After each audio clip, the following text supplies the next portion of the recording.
You're listening to Future Radio 107.8 FM with Richard and Anna hosting Business Live here on Thursday lunchtime, and delighted to introduce our second studio guest. Indeed we are. We're delighted to welcome into the studio Stuart Burrell from Heritage Will Writers. Welcome, Stuart. Thank you very much. Now, you are finance director, is that right? That is quite right, yeah. Okay, so I could probably hazard a guess what the finance director of Heritage Will Writers does, but let's begin at the beginning. What does Heritage Will Writers do? Okay, well, as you say, you can probably guess. Clues in the title. There is very much a Is clue in anything the to do with title. wills? I'm hoping you say you do like cheese sandwiches. Catering. Yeah. No, we are a will writing organisation, but we actually do a lot more than that. We like to we do a few full estate planning service for people rather than just the will. So we'll look at lasting power of attorney documents, family trusts, and all things connected to that sort of. For anybody who doesn't know, what is a lasting power of attorney? So a lasting power of attorney document is determines who could make your decisions for you during your lifetime if for some reason you are unable to yourself. Okay. So for maybe somebody who's got dementia or Alzheimer's or has been in an accident. Absolutely, yeah. But do you need a lasting power of attorney now when you're healthy, or do you have to wait till something's happened? It's very important that you do it now while you're healthy, because you won't be able to draw up those documents at the point of when you actually need them. So the sooner they're done, the better, really. Right. So I guess so that from a legal point of view, they're done whilst you're in your right mind, rather than if you are then unwell, it could be questionable as to whether you wanted a certain person to be managing your affairs. You have to have full mental capacity to do them at the time. Okay. So. And is that a complicated document to do? And do you have to nominate people? Or? You do have to nominate people, yes. Okay. I suppose to us, because we do them every day, it's not that they're complicated, it's quite a long-winded process, and it's a very exact one. No mistakes are tolerated. Yeah, I can imagine. So we have a robust checking process throughout doing ours. Wow. So somebody comes to you and they get their will done, and perhaps you recommend a lasting power of attorney. Yep. Do you, at that point, if you're doing the lasting power of attorney, does somebody have to then invoke it and make it happen later on down the line if I then become unwell, if I've got that document? Yeah, absolutely. The choices are, at that point, you can choose to register them with an organisation called the Office of the Public Guardian. Wow. Or you can register them later down the line, hopefully just before you do need them. Wow, okay. Yeah. So, will writing. At what point? Everyone thinks wills old people, I think. Yeah, I don't need one. I'm young and fit and healthy. Exactly. When is a good time to do a will? The short answer is today. Okay. Wow. Whoever you are. But you wouldn't. Not if I was only 18, though. I'm sure that's a bit young for a will. Well, I mean, to be honest, anyone over 18 or under 18, if they're in the military, is available to do a will. And what happens if you die and you haven't got a will? Get told off. Yeah, get told off. Like you're going to care. What ifs? Yeah. No. So if you do pass away and you haven't got a will, what happens to your estate follows the laws of intestacy. Right. So there's a set preordained. It goes. There's a set process. Yeah. So what happens? Does the state take over your estate then? They can do, yeah, in certain circumstances. Or do they just have a car boot sale and say there was no will? You're just going to put everything out on your front lawn and help yourself. I mean, what happens? Well, like I say, so there's a set process for what would happen if you don't have one. The danger of that is that may not have been how you wanted. Yeah. So So there are presumably things like, I don't know, a spouse would inherit, children would inherit. Yeah, absolutely. And if you didn't want them to inherit, that's just how the process is going to take Exactly. shape. The only way you can ensure that your wishes are followed is to have a valid, up-to-date will. Right. Okay. And so if you do die without a will, it is far more complicated. That's the message, that it's not a good idea to not have a will. It's definitely under not a good idea to not have one, no. And is it expensive to do it? No, it's really not. We try and make it as simple and as easy a process for people as possible. Mm-hmm. So it isn't expensive. We will, within our costs, we will come out to visit people in their homes. We appreciate people in this day and age have busy lives, so we will do evening appointments around children's bedtimes and bath times and all that sort of thing. We have a number of people coming to the office for office appointments. And where are you based? We're based on Drayton High Road on the Helsden Industrial Estate. Oh, okay. Oh, fantastic. Just outside the centre of Norwich. So quite convenient for driving there. Absolutely, and we've got plenty of parking there and things like the benefits of being slightly outside the city. Yeah, definitely. And how much detail do you have to go into? I mean, because I'm thinking, I'm in a set of antique, I don't know, teapots. Do I have to list who gets which teapot in which order, or do I just say teapots to be distributed or something? Ultimately, we were generally led by yourselves on that. I'm going to say, but coming back to the point of cost, though, presumably some clients could actually inadvertently make it more expensive by going, I need to decide who gets the teapots, and the price is going up and up. Not necessarily. I mean, it's fairly common within most wills that there are specific gifts for specific individuals that are all included. Yeah.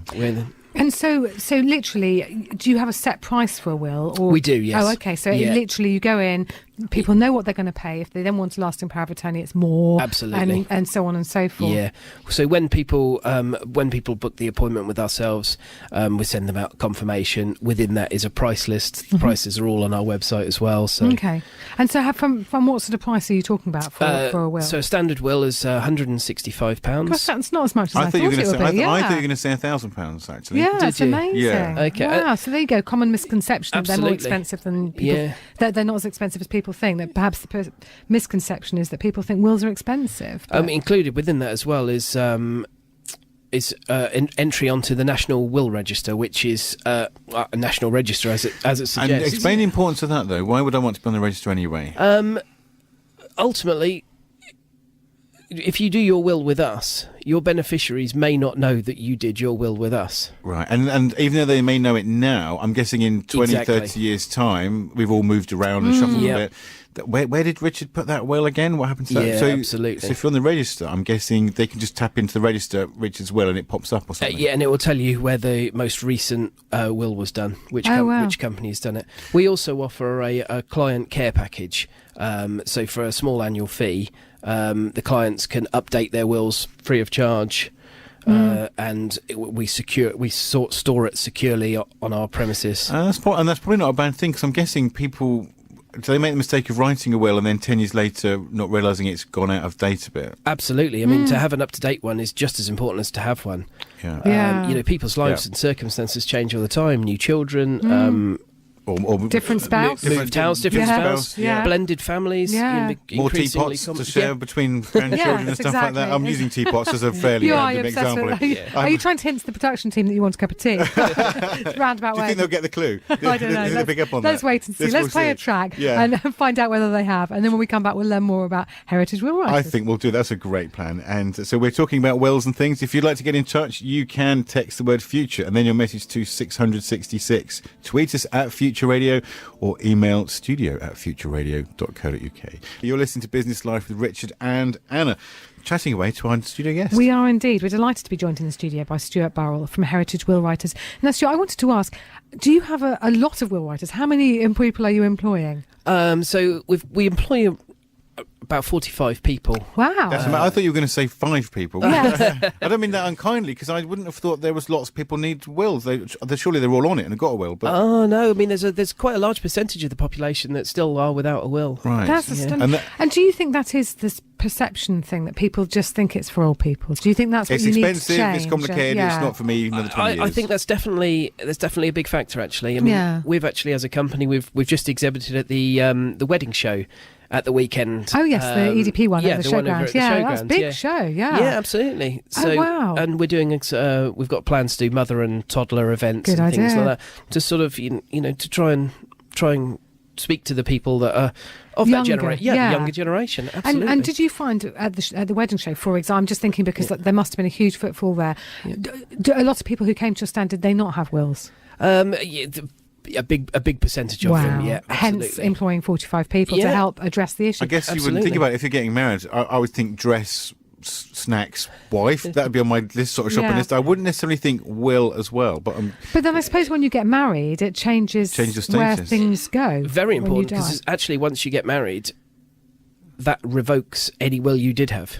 Really? Oh wow! So a marriage a wedding is particularly important. So if you get remarried, for example, so people have later life perhaps who've been through a divorce, and they've got their will organised when they've got divorced. That's perfect, great. If they then get remarried, that will is null and void. Absolutely, yeah, completely revokes it. I didn't know that. And presumably, once they get divorced, they also have to immediately do a new will. Yeah. Well, I'm guessing. I mean, that would be down to their personal Yeah. choices. But he just their wishes may be the same, but Yeah. generally they've separated for a reason. Given that they're not getting married, they're not married anymore. Their wishes might have changed. I think so, darling. Great ceremony, darling. Can you just really sign this will? Yes, absolutely. And do you think it's like do the dreaded prenup as well? Does that come into your bailiwick, or you just focus on wills? Yeah, it's not an area. your thing. No, Not an it's area just we wills. deal with, no. So you've got 45 people. So how many clients have you got then? You must have loads. Yeah, well, we've been going since 2002, so we're into our 17th year now. We've had quite consistent continued growth, and we've actually now got just over well over 30,000 clients now. Wow. Predominantly throughout Norfolk and then into the wider region of East Anglia. That's incredible. I'm really. I'm quite surprised at that number, but it comes back to having 40 staff. I'm guessing they're actually, like a lot of these things, when you look at the population as a whole, a lot will say, I haven't got well, I don't need one. Yeah. So do you think people say, I don't own enough assets, I don't have enough to justify one and things like that? Absolutely. I mean, and that is a common response from people. However, if people have got children, put in your will who you want to look after those children when you unfortunately aren't able to. Yeah. Absolutely. Don't leave that up to for me. Don't leave that up to choice. No. It's got to be your decision who looks after your children. I think that's absolutely critical.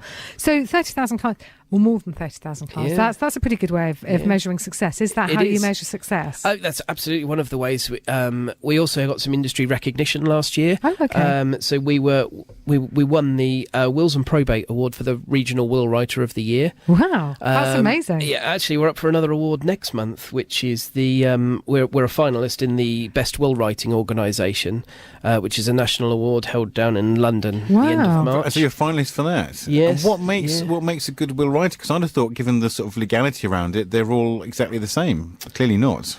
I guess that's up for the judges to decide. Yeah, but I'm guessing though, is it about attention to detail, and service and things like that? Yeah, there's definitely a huge client service element involved in that. We're very client focused.